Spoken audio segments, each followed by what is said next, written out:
ഹരേ കൃഷ്ണ. ശ്രീമദ് ഭഗവത്ഗീത അധ്യായം 1 അർജുന വിഷാദയോഗം ശ്ലോകം 32.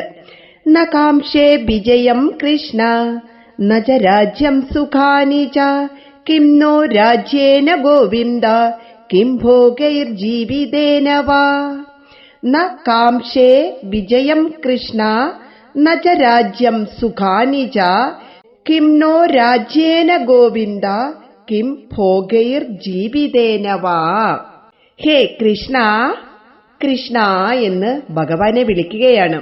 വിജയം, വിജയവും, രാജ്യം, രാജ്യവും, സുഖാനിജ, സുഖങ്ങളും, ന കാംക്ഷേ, ഞാൻ ആഗ്രഹിക്കുന്നില്ല, ഗോവിന്ദ, ഞാൻ ആഗ്രഹിക്കുന്നില്ല ഗോവിന്ദ.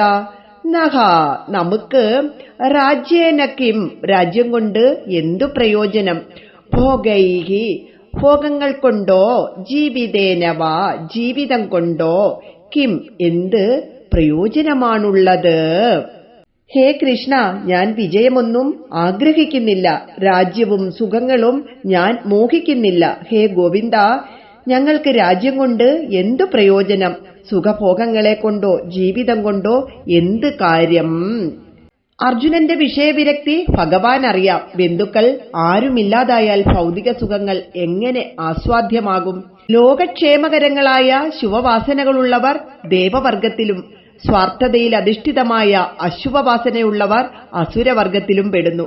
ആത്മസാക്ഷാത്കാരം ആഗ്രഹിക്കുന്നവർ അശുഭവാസനകളെ പുറന്തള്ളി ശുഭചിന്തകൾ വളർത്തിയെടുക്കുവാൻ ശ്രമിക്കണം.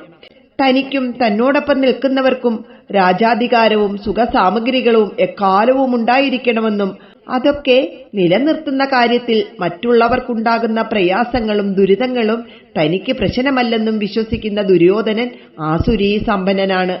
മറുവശത്ത് സ്വജനങ്ങൾക്ക് ജീവഹാനി വരുത്തുന്ന യുദ്ധം കൊണ്ട് നേടാൻ കഴിയുന്ന ഭൗതിക സുഖങ്ങളെല്ലാം ത്യജിക്കാൻ സന്നദ്ധനാകുന്ന പാർത്ഥൻ ദൈവീ സമ്പത്തുകൾ ഉള്ളവനാകുന്നു.